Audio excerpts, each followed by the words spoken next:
প্রিয় দর্শক, সাজ্জাদ কাদিরের প্রীতি নিন, শুভেচ্ছা নিন। এই মুহূর্তে আপনাদের সামনে কথা বলতে এসেছি মঞ্চ ৭১-এর উদ্যোগে গোল টেবিল বৈঠক পণ্ড। মুক্তিযুদ্ধের বাংলাদেশ প্রতিনিয়ত হেরে যাচ্ছে। সেনাপ্রধান, আপনাকে এর জবাব দিতে হবে। এই প্রসঙ্গটা নিয়ে এই মুহূর্তে কথা বলবো। শিরোনামটা বেশ দীর্ঘ টানলাম।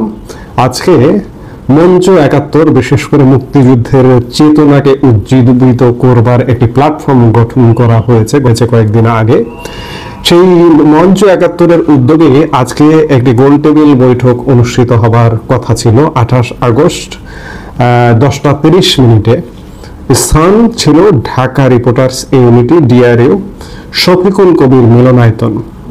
আমি এই ঘটনাগুলো পড়ছি। এই গোলটেবিল বৈঠকে যার সভাপতিত্ব করার কথা ছিল সুপ্রিম কোর্টের আইনজীবী, সিনিয়র আইনজীবী, মানবাধিকার ব্যক্তিত্ব জেডাই খান পান্না, তার সভাপতিত্বে এই গোলটেবিল বৈঠকটি অনুষ্ঠিত হবার কথা ছিল। তারই সোশ্যাল মিডিয়া থেকে সামাজিক যোগাযোগ মাধ্যমে কর্মসূচি বিস্তারিত পড়ছি। মঞ্চ ৭১-এর উদ্যোগে আমাদের মহান স্বাধীনতা যুদ্ধ এবং বাংলাদেশের সংবিধান শীর্ষক গোলটেবিল বৈঠক অনুষ্ঠিত হয় বলতে এটি আসলে পণ্ড করে দেওয়া হয়েছে।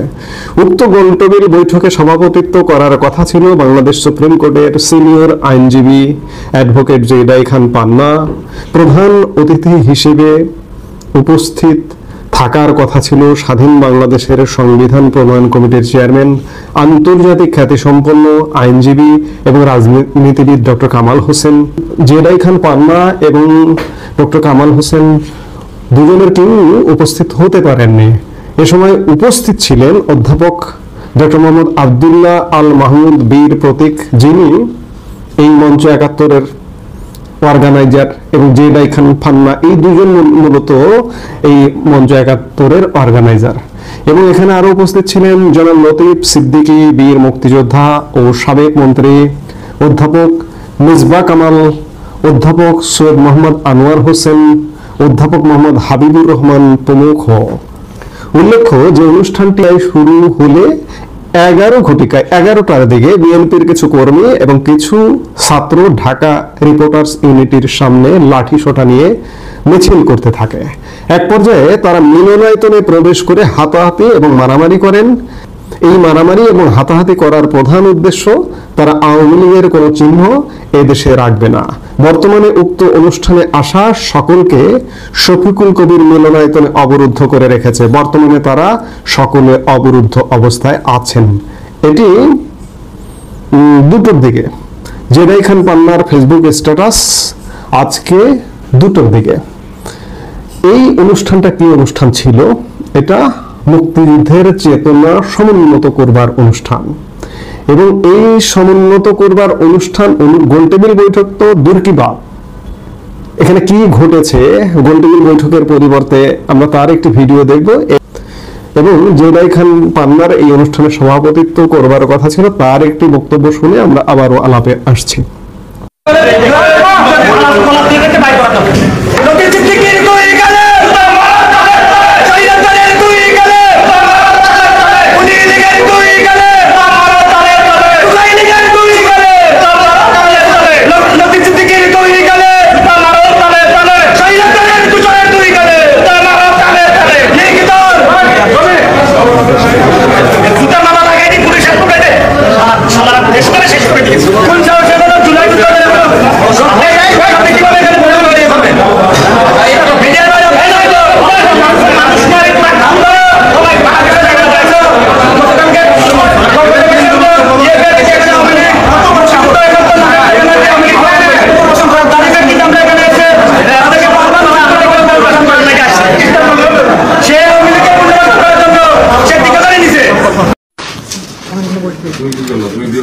সকলের অবগতির জন্য জানাচ্ছি যে আজকে সকাল 10টায় রিপোর্টার্স ইউনিটিতে মঞ্চ ৭১-এর যে রাউন্ড টেবিল গোল টেবিল আলোচনার কথা ছিল, সেটা সমন্বয়ক নামধারী কিছু দুষ্কৃতিকারী এসে হট্টগোল করছে, তাদের স্লোগান দিচ্ছে।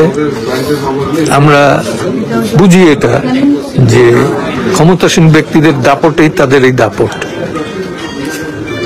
আমরা আর কি করব? এই দেশে যে মত প্রকাশের স্বাধীনতা কতটুকু আছে, সাংবাদিকদের সমিতির একটা ইউনিটি রিপোর্টার্স ইউনিটি ফোরামের অফিসে বসে এই গন্ডগোল, এই গ্যাঞ্জাম, এ থেকেই বোঝা যায় যে দেশে সংবাদপত্রের স্বাধীনতা, মত প্রকাশের স্বাধীনতা এ কতটুকু আছে। আর আমরা তো অন্য কিছু না, আমরা ৭১-৭২-এর সংবিধান, মুক্তিযুদ্ধ, জাতীয় পতাকা, জাতীয় সঙ্গীত, এর সাথে কোনো কম্প্রোমাইজ করতে রাজি না। মুক্তিযোদ্ধারা ঐক্যবদ্ধ হন, এখন শেষ সময়, ঐক্যবদ্ধ হন, এই আমাদের দাবি। প্রিয় দর্শক, দেখলেন বাংলাদেশের মুক্তিযুদ্ধ এবং সংবিধান প্রসঙ্গে, বাংলাদেশের সংবিধান প্রসঙ্গে যে গোলটেবিল বৈঠকটি অনুষ্ঠিত হবার কথা ছিল, এখানে স্বাধীনতা আছে, মুক্তিযুদ্ধ আছে এবং সংবিধান আছে। সেই বৈঠকে কি ন্যাক্কারজনক ঘটনা ঘটল। একজন বীর মুক্তিযোদ্ধা লতিফ সিদ্দিকী তো আওয়ামী লীগের সঙ্গেই নেই। আওয়ামী লীগ থেকে তিনি বেশ কিছু বছর আগে তিনি বহিষ্কৃত। সেই লতিফ সিদ্দিকীকে, একজন বীর মুক্তিযোদ্ধাকে অবমাননা, কিভাবে অবমাননা করল মব বাহিনী আপনারা দেখুন। এবং জেডাই খান পান্না আক্ষেপ আপনারা শুনলেন। বাংলাদেশ আসলে আর বাংলাদেশ নেই। এই বাংলাদেশে আপনি মুক্তিযুদ্ধের কথা বলবেন, স্বাধীন বাংলাদেশের কথা বলবেন, যে ৫৪ বছর যাবৎ যে বাংলাদেশটিতে আপনি বসবাস করছেন সেই বাংলাদেশের কথা বলবেন। ৭১-এর রক্তক্ষয়ী সংঘর্ষের মাধ্যমে রক্তের বিনিময়ে, ৩০ লক্ষ শহীদের রক্তের বিনিময়ে, ২ লক্ষ মা বোনের ইজ্জতের বিনিময়ে যে বাংলাদেশটি অর্জিত হয়েছিল, আজকে আপনি কোনো মিলনায়তনে বসে, কোনো জায়গায় বসে সেই বাংলাদেশের কথা বলবেন, আপনি বলতে পারবেন না। আপনার গলা চেপে ধরা হবে, আপনার উপর মব ক্রিয়েট করা হবে। আজকে অনুষ্ঠানে সেটিই করা হয়েছে। আমরা কোন বাংলাদেশে পৌঁছে গেছি, এটি বাংলাদেশ শুধু না, বিশ্ববাসীরও আর বুঝতে মনে হয় বাকি নেই। আমার প্রতিবেশী ভারত, তারা আমার মুক্তিযুদ্ধে সহযোগিতা করে বাংলাদেশকে মুক্তিযুদ্ধে বিজয় এনে দিয়েছিল।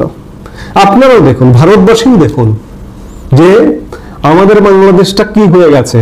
আজকে আমরা মুক্তিযুদ্ধের কথা বলতে পারি না প্রকাশ্যে। বাংলাদেশ এই পরিণতিতে পড়ে গেছে। এর দায় কার? এর দায় কাকে দেবো আমি? এর দায় আমি কি সেনাপ্রধানকে দেব? বাংলাদেশে আজকে যত কিছু ঘটনা ঘটছে, এর দায় কি নিতে হবে না সেনাপ্রধানকে? সেনাপ্রধানের আমি সমালোচনা করছি না, আবার সমালোচনা করছি না এটা বলাও ভুল। আমি দায় দিচ্ছি। তো আমাকে ধরবেন, মারবেন, মেরে দিন, গুলি করে মারুন। কারণ আমি যে বাংলাদেশে মুক্তিযুদ্ধের কথা বলতে পারবো না, আমি সেই বাংলাদেশ চাই না। আমি আর একটা পূর্ব পাকিস্তান হতে চাই না। আজ বড় দুঃখ হয় যে সেনাপ্রধান জেনারেল ওয়াকারুজ্জামান, আপনি শুধু চেয়ে চেয়ে দেখছেন। আপনার কথায় বাংলাদেশের মানুষ আশাবাদী হয়েছিল। গত বছরের ৫ আগস্ট বিকেলবেলা আপনার কথায় আপনি দায়িত্ব নিচ্ছেন। আপনি দায়িত্ব নিয়ে এই পরিণতি করে ছাড়লেন একটা দেশের, যে বাংলাদেশে মুক্তিযুদ্ধের কথা বলা যায় না। পরিণতির জন্য সবাইকে রেডি থাকতে হবে। ষড়যন্ত্রের মাধ্যমে হোক, যেভাবে হোক, আজকে বাংলাদেশকে যদি উল্টো পথে ফিরিয়ে দিতে চান, সেনাপ্রধান জেনারেল ওয়াকারুজ্জামান, আজকে যদি আপনি দেখেও না দেখার ভান করেন, আপনারও পরিণতি ভালো হবে না। কিন্তু ইতিহাস থেকে যদি আপনি শিক্ষা না নেন, আমার ৩৫০ বছর আগের কথা মনে পড়ছে। নবাব সিরাজউদ্দৌলার কথা মনে পড়ছে। সিরাজউদ্দৌলার সাথে কিভাবে মির্জাফর গং বাংলার স্বাধীনতাকে স্তমিত করে দিয়েছিল। মির্জাফরের কি পরিণতি হয়েছিল আপনারা জানেন। শুধু মির্জাফর নয়, মির্জাফর গং, পুরো মির্জাফর গংয়ের কি পরিণতি হয়েছিল আপনারা জানেন। আজকে বাংলাদেশকে যদি অমনটাই ভাবেন, হ্যাঁ, মানুষের হয়তো কষ্ট হবে, ৫ বছর, ১০ বছর, ২ বছর, ৩ বছর, পরিস্থিতি পাল্টাবে। বাংলার স্বাধীনতা অস্তমিত হওয়ার পর সেই সময় ২০০ বছর লেগেছিল স্বাধীন হতে। আবার ব্রিটিশ গানিয়ার কবল থেকে মুক্ত হতে ২০০ বছর লেগেছিল। আজকে ২০০ বছর লাগবে না। সেই সময়ের সবকিছুতে ব্যাকওয়ার্ড পৃথিবী 200 বছর দেখতে দেখতে কয়েকটা জেনারেশন চলে গেছে। আজকে কিন্তু সেটি লাগবে না। আজকে যারা বাংলাদেশকে ব্যর্থতায় পর্যবেসিত করেছেন, বাংলাদেশ উদ্ধার হবে। সেটি যে কোনো উপায়ে বাংলাদেশ উদ্ধার হবেই। বাংলাদেশকে দাবায় রাখতে পারবেন না, মুক্তিযুদ্ধকে দাবায় রাখতে পারবেন না। সেনাপ্রধান, বাংলাদেশ সেনাবাহিনী, সবাইকে বলবো যে মুক্তিযুদ্ধকে বাদ দিয়ে বাংলাদেশকে কল্পনা করা যাবে না। কাজেই আপনারা একটু ঘুরে দাঁড়ান, ঘুরে দাঁড়িয়ে এই যে অন্যায় অপকর্মগুলো হচ্ছে এগুলো থেকে বাংলাদেশকে উদ্ধার করুন। এই মুহূর্তে এতটুকু বলা ছাড়া আমার আসলে আর বলার কিছু নেই। আবারও পরবর্তীতে নিশ্চয়ই কথা বলবো অন্য বিষয় নিয়ে। আসসালামু আলাইকুম রহমতুল্লাহি ওয়া বারাকাতুহু। সম্মানিত দর্শক, একরাশ ভয়, একরাশ আতঙ্ক, অনেকগুলো দ্বিধা এবং সংকোচ বিএনপিকে অক্টোপাসের মতো আঁকড়ে ধরেছে। তারা 2024 সনের ডিসেম্বর মাস নয়, মানে 2024 সনের পুরোটা সময় জুড়ে তারা শতভাগ নিশ্চিত ছিল যে তাদের যে সাংগঠনিক ক্ষমতা রয়েছে, পাওয়ার রয়েছে, এটা দিয়ে তারা 2025 সনের ডিসেম্বরের মধ্যে নির্বাচন আদায় করে নিতে পারবে। শুধু তাই নয়, ডক্টর মোহাম্মদ ইউনূস এবং তার সরকার বিএনপির কর্তৃত্বের বাইরে একটি টু শব্দ করার ক্ষমতা রাখে না, এবং বিএনপি চাইলে যে কোনো সময় এই সরকারের পরিসমাপ্তি ঘটতে পারে। ছোট্ট একটা ধাক্কা যদি বিএনপিকে দেয় তাহলে সরকার পড়ে যাবে। কিন্তু কয়েকটি ঘটনা, যেমন ধরুন ঢাকা দক্ষিণের মেয়র পদ নিয়ে আসিফ মাহমুদ সজীব ভুঁইয়া, যিনি এখন মন্ত্রী বা পদমর্যাদা উপদেষ্টা আছেন, তার সঙ্গে এশরাক হোসেনের যে দ্বন্দ্ব সংঘাত, এটা নিয়ে সরকারের মধ্যে এবং বিএনপির মধ্যে যে বাহাসটি হয়ে গেল, সেই বাহাসে 100 and 100 and 100, মানে 100কে যদি 3 বার গুণ করেন, 100 × 100 10,000, 10,000 × 100 কত হয়? এই পরিমাণ বা এই সংখ্যায় বিএনপি সারা বাংলাদেশের সরকারের কাছে পরাজিত হয়েছে, অপমানিত হয়েছে, লাঞ্ছিত হয়েছে এই একটি মাত্র ঘটনায়। কাজেই তাদের যে দম্ভ, তাদের যে আত্মবিশ্বাস, পুরো এই এশরাকের মেয়র পদের প্রাপ্তি অপ্রাপ্তি, জয় পরাজয়, এবং বিএনপি যেভাবে জিদ ধরেছিল যে এটা তারা জোর করে আদায় করে ছাড়বে, সেখানে যে নাটকীয় পরাজয় ঘটেছে, এবং অঙ্ক কষে কষে কষে কষে এখানে যেভাবে বিএনপিকে, যাকে বলা হয় এই দাবির থেকে অনেক অনেক দূরে পাঠিয়ে দেওয়া হয়েছে, এতে করে সরকারের ক্ষমতা বহুগুণ বেড়ে গেছে আর বিএনপির মধ্যে ভয়, হতাশা, আতঙ্ক ছড়িয়ে পড়েছে। দ্বিতীয়ত হলো যে বিএনপির নির্বাচনের দাবি 2025 সনের ডিসেম্বরের মধ্যে নির্বাচন তারা আদায় করে ছাড়বেই, এবং সে অনুযায়ী তারেক রহমান, সালাউদ্দিন সাহেব থেকে শুরু করে সবাই সরকারকে একটা আলটিমেট টাইম দিয়েছিল, এবং সরকার ভয় পেয়েছিল যথেষ্ট। সেই ভয়ের জায়গা থেকে সরকার যে কুটচাল দিয়েছে, সেই কুটচালে সেই দাবিটি ডিসেম্বর থেকে ফেব্রুয়ারিতে চলে গেছে। এবং লন্ডন বৈঠকের পরে বিএনপি শতভাগ নিশ্চিত ছিল যে তারা বিশাল একটা বিজয় লাভ করেছে। কিন্তু শেষ পর্যায়ে দেখা গেল যে না, ফেব্রুয়ারি মাসে যে নির্বাচনটা হবে বলে বিএনপি আশা করেছিল, এবং ডক্টর মোহাম্মদ ইউনূস এখন পর্যন্ত যেভাবে কাগজে কলমে কথাবার্তায় আচার আচরণে তিনি একেবারে শতভাগ নিশ্চয়তা দিতে চাচ্ছেন যে না, কিয়ামত হয়ে গেল, ফেব্রুয়ারি মাসে নির্বাচন হবেই। বিএনপি খুব খুশি হয়েছিল, কিন্তু পরবর্তীতে দেখা গেল দিন যত যাচ্ছে আর ডক্টর মোহাম্মদ ইউনূস যতই দৃঢ়তা দেখাচ্ছেন, ততই বিএনপির সন্দেহ বাড়ছে। মানে যে জিনিসটি নিশ্চিত এবং যে জিনিসটা হবেই, তো যিনি হবেন তিনি যখন সেটা কর্মের পরিবর্তে মৌখিক তার যে আচরণ দ্বারা বেশি প্রমাণ করতে চান, তখন সেখানে যে সহজে তো সন্দেহ হয়, সেই সন্দেহটি এখন বিএনপিকে পেয়ে বসেছে। ফেব্রুয়ারি মাসে নির্বাচন হবে না, না হওয়ার সম্ভাবনা বেশি, হতে দেব না। সরকারে যারা স্টেক হোল্ডার আছেন, আপনজন আছেন, তারা অনেকেই প্রকাশ্যে আকার ইঙ্গিত দেখে এবং নানা রকম হুমকি ধামকি নিয়ে তারা সকল কথাবার্তা বলছেন। এনসিপির কয়েকজন মুখপাত্র, যেমন ধরেন নাহিদ ইসলাম, তিনি বলছেন ফেব্রুয়ারি মাসে নির্বাচন নাও হতে পারে। সার্জিস, হাসনাত আবদুল্লাহ, তাসনিম জারা, ওনারা যারা আছেন, আক্তার, নাসিরউদ্দিন পাটোয়ারি, তারা স্পষ্টত কতগুলো সংগ্রামের কথা বলছে, কতগুলো প্রাপ্তির কথা বলছে, কতগুলো দলিলের কথা বলছে, বিচারের কথা বলছে, দস্তাবেজের কথা বলছে। জুলাই সনদ, সংস্কার, শেখ হাসিনার বিচার, এবং দেশের আইন শৃঙ্খলা, এটা উন্নতি, এছাড়া নির্বাচন হবে না। এগুলোর সঙ্গে পাল্লা দিয়ে জামাত একবার বলছে হ্যাঁ আমরা তো ডিসেম্বরে মানে ফেব্রুয়ারি মাসে কেন, জামাত যদি 2025 সনের ডিসেম্বরে নির্বাচন হয় তার জন্য তো জামাত প্রস্তুত রয়েছে, তবে হ্যাঁ শর্ত হলো এটা হতে হবে, এটা হতে হবে, এটা হতে হবে।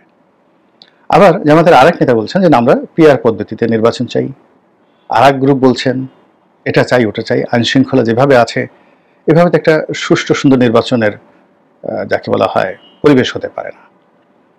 জামাতের ইতিমধ্যে যারা নতুন বন্ধু হয়েছেন, বিশেষ করে চরমনায় পীর সাহেব, তারা স্পষ্টতই পিআর পদ্ধতি অনেক আগের থেকে চেয়ে আসছেন। তারা বলছেন যে না, এই পিআর পদ্ধতিতে নির্বাচন হবে, এবং বিএনপি বক্তব্য হলো যে মরে গেলেও পিআর পদ্ধতিতে নির্বাচনে তারা যাবে না।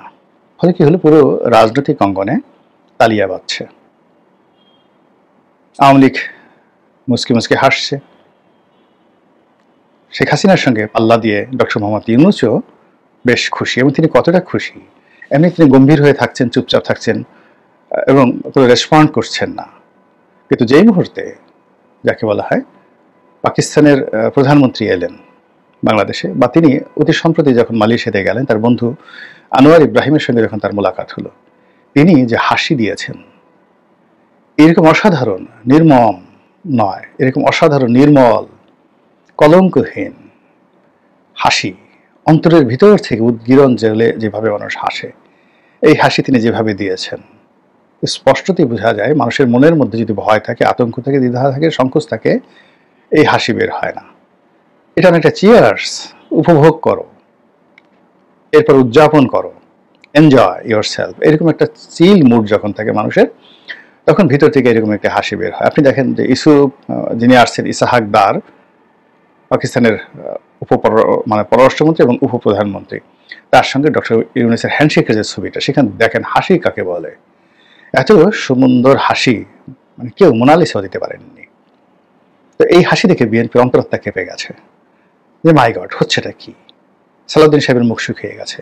মির্জা ফখরুল সাহেব চিন্তা করছেন যে আবার একটু যাকে বলা হয় সিঙ্গাপুরে গিয়ে চিকিৎসা করে আসা দরকার, আর সিঙ্গাপুরে চিকিৎসা করার আগে আবার শহীদ প্রেসিডেন্ট জিয়াউর রহমান সাহেবের মাজারটাও একটু জিয়ারত করা দরকার।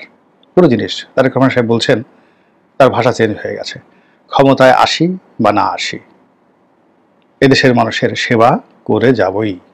কি সুন্দর কথা। এ কথা কিন্তু উনি এই 15 দিন আগেও তিনি বলতে পারতেন না। তো এই যে দেখুন যে দ্বিধা, দ্বন্দ্ব, সংকোচ, ভয়, হতাশা এর মধ্যে যখন থাকে, তখন মানুষ আর যাই হোক না কেন সিদ্ধান্ত নিতে পারে না। বিএনপির এই মুহূর্তে যে সিদ্ধান্তগুলো নেওয়া দরকার, সেই সিদ্ধান্ত তারা নিতে পারছে না। আর এরকম একটা অবস্থা যখন থাকে, তখন তাদেরকে একটা রোগ পেয়ে বসে, হ্যালোসিনেশন। আবার বলছি, আপনারা যারা ইন্টারনেট ঘাটেন, মেডিকেল সায়েন্স জানেন, তারা পড়ে দেখবেন হ্যালোসিনেশনের একটা যাকে বলা হয় বিরাট ইতিহাস আছে। আমি শুধু সংক্ষেপে যেটা বলছি যে এই রোগ যদি আপনার হয়, আপনি শত্রু মিত্র চিনতে তো পারবেনই না, বাট উল্টো যেটা হবে, শত্রুকে আপনার বন্ধু মনে হবে আর বন্ধুকে শত্রু মনে হবে। এই রোগ ন্যাচারালি হয়ে থাকে দীর্ঘদিন ধরে। ভয়, আতঙ্ক, ফ্রাস্ট্রেশন, তারপরে শেষে হতাশা, চাওয়া না পাওয়ার বেদনা, শারীরিক বেদনা, মানসিক বেদনা, হাজার রকম বেদনা যখন আপনাকে পেয়ে বসে, তখন অনেকের এই রোগ হয়ে যায় হ্যালোসিনেশন। বিশেষ করে যারা রাজপুরুষ থাকেন, ধনাঢ্য ব্যক্তি থাকেন, পরিবারের কর্তা থাকেন, তাদেরকে 10, 15, 20 বছর যদি এরকম প্রচণ্ড চাপের মধ্যে থাকেন, তাদেরকে একটা সময় রোগে পেয়ে বসে। তো এই রোগের ফলে কি হয়, তার সাম্রাজ্য তছনছ হয়ে যায়। সে শত্রুকে সেনাপতি বানায়, বন্ধুকে কারাগারে পাঠায়। এটাই হলো তার এই রোগের উপসর্গ। কিন্তু এই রোগটি ইনজেকশন দিয়ে, ওষুধ দিয়ে খুব দ্রুত যাতে করা যায়, এই জন্য দ্বিতীয় বিশ্বযুদ্ধের সময় উইনস্টন চার্চিল, ইংল্যান্ডের যিনি প্রধানমন্ত্রী ছিলেন, তিনি একটা প্রকল্প নিলেন এবং একটা এই রোগের এই রোগ হওয়ানোর জন্য একটা ইনজেকশন তিনি আবিষ্কার করলেন, বা একটা ওষুধ তিনি আবিষ্কার করলেন, এবং এক পিস একবারই হয়েছিল। এটা হলো পরে এই প্রকল্পটা আর কখনই চালু হয়নি, বা এটা কেউ করেনি পৃথিবীতে, বাট ওই প্রকল্পটা দ্বিতীয় বিশ্বযুদ্ধের সময় হয়েছিল, এবং 1 পিস ওষুধ এখানে তৈরি করা হয়েছিল, এবং ব্রিটিশ গোয়েন্দাদের সবচেয়ে চৌকস দলটির হাতে এই ওষুধ তুলে দেওয়া হয়েছিল এডলফ হিটলারকে খাওয়ানোর জন্য। এটা সেই যুদ্ধের সময়কার ঘটনা, এবং ব্রিটিশ গোয়েন্দারা শত চেষ্টা করেও সেই হিটলারের চারিদিকে এমন কোনো বেঈমান মুনাফিক কাউকে পায়নি যাকে ওষুধটা দিয়ে হিটলারকে এরকম শত্রুকে মানে বন্ধুকে শত্রু মনে করানো যায়, এরকম করতে পারে। ফলে হিটলার শেষ পর্যন্ত সুস্থ ছিলেন। তো এনিওয়ে, যখন দীর্ঘদিন থাকে, যদি বিএনপি এখন এই অবস্থায় দীর্ঘদিন চলে, তারাও শত্রুকে চিনতে পারবে না, মিত্রকেও চিনতে পারবে না, হ্যালোসিনেশনের মধ্যে তারা চলে যাবে, এবং সেটা এই দলটিকে সর্বনাশ করে ফেলবে। শেষের দিকে দেখেন এই রোগটি কিন্তু এরশাদকে পেয়ে বসেছিল, এই রোগটি শেখ হাসিনাকেও কিন্তু পেয়ে বসেছিল। সেও তার শত্রু এবং মিত্রকে চিনতে পারেনি। 2014 সনে তার ডিকশনারি হার্ড ডিস্ক নষ্ট হয়ে গেছিল। আর যাকে বলা হয় এরশাদের একই অবস্থা। এরশাদ জেল থেকে বেরোলেন, তখন পর্যন্ত তার হার্ড ডিস্ক ঠিক ছিল। জেল থেকে বেরোনোর পর তার সেই হার্ড ডিস্ক নষ্ট হয়ে যায়, হ্যালোসিনেশন। এখন বিএনপি এই যে হ্যালোসিনেশনে যদি আক্রান্ত হয়ে যায়, যারা তাকে উপকার করেছে, দলকে উপকার করেছে, দলের জন্য কাজ করেছে, তো এই সব মিলিয়ে তাদের মধ্যে যদি ভয়, আতঙ্ক সব কিছু কাজ করে, তাহলে আপনি বুঝতে পারেন যে বিএনপি যারা বিরোধী পক্ষ রয়েছে তারা কি পরিমাণ খুশি হবে। এবং আপনি কি এই বর্তমান বিএনপি যে কর্মকাণ্ড, সেই কর্মকাণ্ডের মধ্যে এরকম কোনো খুশির সংবাদ কি দেখতে পাচ্ছেন? আল্লাহ আমাদের সবাইকে হেদায়েত দান করুন এবং হেফাজত করুন। আসসালামু আলাইকুম ওয়া রাহমাতুল্লাহি ওয়া বারাকাতুহু।